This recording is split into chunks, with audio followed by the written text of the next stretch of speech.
children every single day.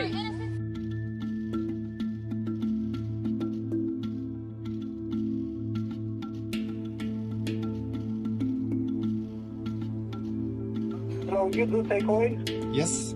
Okay, so I'm come over and take away your life. Israel forever. یہ ایک دو نہیں، ایسے واقعات روز روز بڑھ رہے ہیں۔ برطانیہ، امریکہ اور مغربی ممالک میں غزہ میں جنگ کے بعد مسلمانوں سے نفرت کے واقعات میں تقریباً 700% تک اضافہ ہوا ہے۔ نہ صرف اسلام فوبیا بلکہ جنگ کی وجہ سے اینٹی سیمیٹزم کے کیسز میں بھی 600% تک اضافہ ہوا ہے۔ پہلے ہی مذہبی بنیادوں پر نفرتیں بڑھ رہی تھیں، کیا یہ بڑھتی ہی جائیں گی؟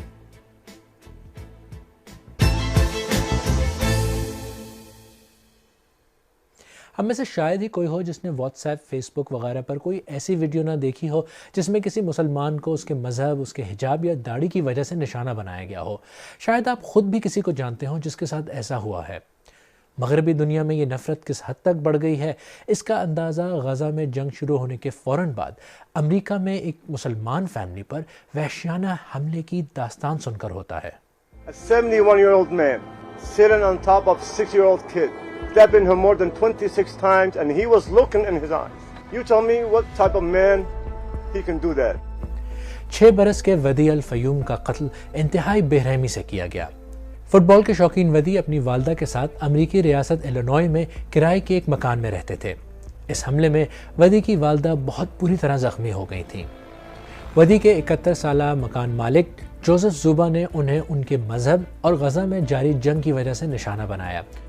He had nothing to do with it. He was Muslim and this is what they did.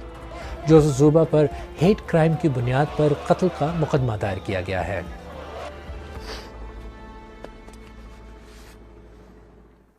نفرت پر مبنی جرائم یا ہیٹ کرائم کی بنیاد نسلی، مذہبی یا جنسی تعصب ہو سکتی ہے، چاہے زبانی ہو یا جسمانی، دھمکی آمیز رویہ ہو یا آن لائن بولنگ یا کسی کی املاک کو نقصان پہنچایا جائے، یہ سب ہیٹ کرائم کی مختلف شکلیں ہیں۔ اور غزہ کی جنگ کے بعد سے برطانیہ اور امریکہ جیسے ملکوں میں ایسے واقعات میں کئی 100% اضافہ ہوا ہے۔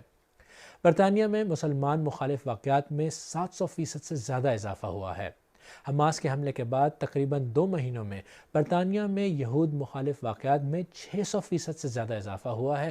امریکہ میں غزہ کی لڑائی کے شروع ہونے کے بعد یہود مخالف واقعات میں 400% اضافہ ریکارڈ کیا گیا ہے۔ اسی دوران امریکہ میں اسلاموفوبیا اور عرب مخالف واقعات میں 200% سے زیادہ اضافہ ریکارڈ کیا گیا ہے۔ شاید ہم نمبر سن کر یہ بھول جاتے ہیں کہ یہ آپ اور مجھ جیسے لوگ ہوتے ہیں۔ ودی الفیوم کی جان چلی گئی، اس کے گھر والوں کی زندگیاں ہمیشہ ہمیشہ کے لیے بدل گئیں۔ نفرت ایک جن ہے جو جب بوتل سے نکل آتا ہے تو پھر کسی کو نہیں دیکھتا۔ I've been walking on campus and simply because I'm wearing my kippah, people will come up to me and just kind of disdainfully ask my beliefs or, you know, my kind of about my religion in kind of an accusatory tone. My friends have been sent death threats. It's quite terrifying to see how normalized it's become, and I think it's made a lot of people, including myself, wary of showing our identity on campus, being Jewish. نفرت کی یہ جو لہر چل رہی ہے اس کے پیچھے مذہب کو بنیاد بنا کر لوگوں کو نشانہ بنایا جا رہا ہے۔ اسلاموفوبیا کیا ہے اور اینٹی سیمیٹزم کیا ہے، اس پر اتفاق نہیں ہے۔ اسی وجہ سے معاملہ اور بھی پیچیدہ ہو جاتا ہے۔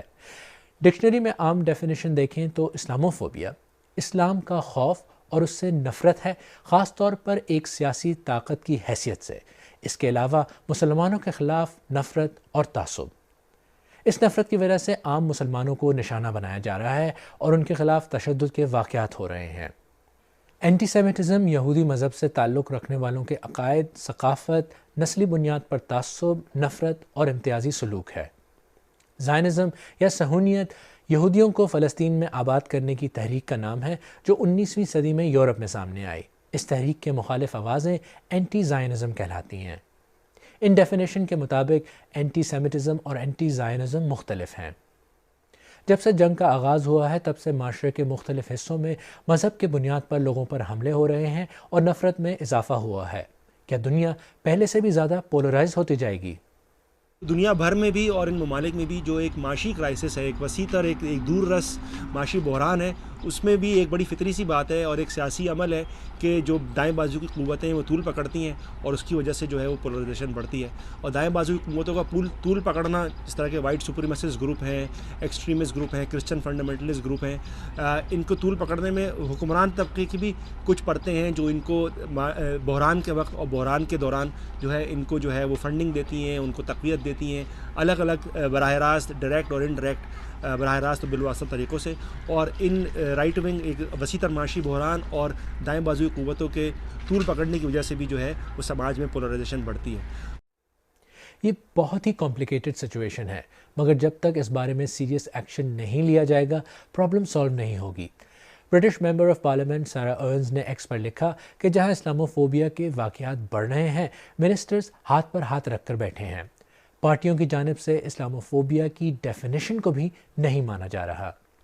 فلم پروڈیوسر اور عمران خان کی سابق اہلیہ جمائمہ گولڈ سمتھ نے اپنی ایک ٹویٹ میں غرب اردن کے ایک پیس ایکٹیوسٹ کو کوٹ کیا: ہم موجودہ حالات کی وجہ سے بہت تکلیف میں ہیں. اگر کسی کو لگتا ہے اینٹی سیمیٹزم اور اینٹی مسلم نفرت سب سے اچھا رسپانس ہے تو آپ غلط ہیں. ہم یہ تبھی حل کر سکیں گے جب ہم ایک دوسرے کو ڈی ہیومنائز کرنا چھوڑ دیں گے. اس موضوع پر کچھ بھی کہنا مشکل سے مشکل ہوتا جا رہا ہے. حقیقت یہ ہے کہ دنیا بھر میں لوگوں کو نفرت کا سامنا کرنا پڑ رہا ہے. اس جنگ میں ہار انسانیت کی ہے, چاہے لڑائی کوئی بھی جیتے. جب تک نیریٹو نفرت کے بجائے ریکنسیلیشن میں نہیں بدلے گا, نفرت بڑھتی رہے گی اور یہ معاشرے میں لوگوں کو ڈیوائیڈ کرتی رہے گی.